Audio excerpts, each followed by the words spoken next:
Thiruthuraipoondi வேலாட் house நீ நம்ம பார்க்க வேண்டியதுன்னா என்ன ஸ்டூடெண்ட் B6 மாடலுங்க என்ன ஒர்க்காக வந்திருக்குன்னா ஃபுல் இன்ஜின் ஒர்க்காக வந்திருக்கு. நம்ம இதில் வந்து இந்த இன்ஜினை பார்த்தீங்கன்னா ஃபுல்லாக பார்க்க போகிறது கிடையாது. போரு ஹெட்டு இதுதான் பார்க்க போகிறோம்.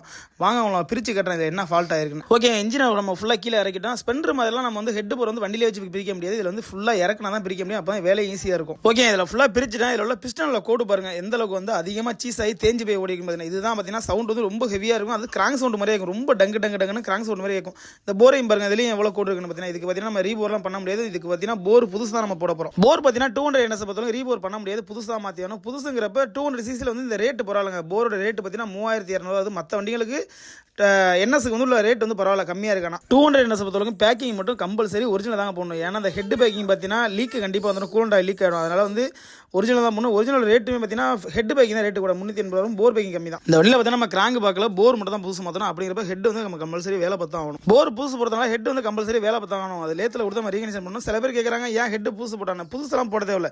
ஹெட் வந்து உடஞ்சாலோ இல்லை ஏதாவது கோடு விழுந்து கிராக் விழுந்தால் மட்டும் தான் நம்ம புதுசு போடணும். தவிர வால்வுக்காக வந்து நம்ம புதுசு மாற்ற தேவை. கேம் ஷாட் பார்த்தீங்கன்னா இல்லை சரியில்லைங்க. அதனால் புதுசு ஒரிஜினல் வாங்கி மாற்றினா மற்றபடி ரேக்ராம் எல்லாம் ஓகே தான், நல்லா தான் இருந்துச்சு. கேம் ஷாட் மட்டும் புதுசு மாற்றணும் மாதிரி. ஓகே, இன்ஜின் செட்டிங் ஒர்க் எல்லாம் பக்காவாக முடிச்சாச்சு. நம்ம வண்டியில் தூக்கி ஏற்றணும். BS6ங்கிறதுனால திராட்டர் படியை கழட்டி பார்த்தீங்கன்னா ஓவர் டஸ்ட்டுங்க. இதில் அந்த கீழே பிளாக்காக இருக்கிறது ஃபுல்லாக இதில் உள்ள அழுக்கு தான் எல்லாம் பக்கா க்ளீன் பண்ணி அதில் மாட்டணும். ஓகே, ஃபைனலி என்ன இருக்குன்னு பார்த்தீங்கன்னா வாட்டர் வாஷ் தாங்க. வாட்டர் வாஷ் பக்காவாக பண்ணிச்சு. அடுத்து நம்ம கஸ்டமர் வரட்டும், அவர்கிட்ட கொடுக்கணும். ஓகே, நம்மளை தேடி வந்து ஒர்க்கு கொடுத்த கஸ்டமர் இவங்க தான். அவங்க ஓட்டி பார்க்கட்டும், நம்ம வண்டி எப்படி வேலை பார்த்துருக்கோன்னு கேட்போம்.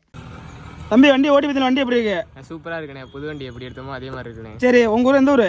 கும்போணம். கும்போணத்தில் எவ்வளோ கேட்டாங்க அந்த வண்டிக்கு? வண்டிக்கு இன்ஜின் ஃபுல்லாக 30 ரூபா கேட்டாங்கண்ணே. 30 ரூபா. நம்ம எவ்வளோ பார்த்து கொடுத்துருக்கோம்? 12 ரூபாய்க்கு பார்த்துருக்கோம். 12 ரேட் ஓகே தானே உங்களுக்கு? வண்டி சவுண்ட்லாம் எப்படி இருக்கு? பக்காவாக இருக்கு. சரி, ஓகே. திருத்த வண்டி தேடி வந்துருக்கீங்க, வேலை எப்படி பார்த்துருக்கோம்? பக்காவாக இருக்குண்ணே எல்லாம். சரி, ரைட், ஓகே. நம்மளை தேடி வந்தீங்க, ரொம்ப நன்றிப்பா. சரி, ஓகே.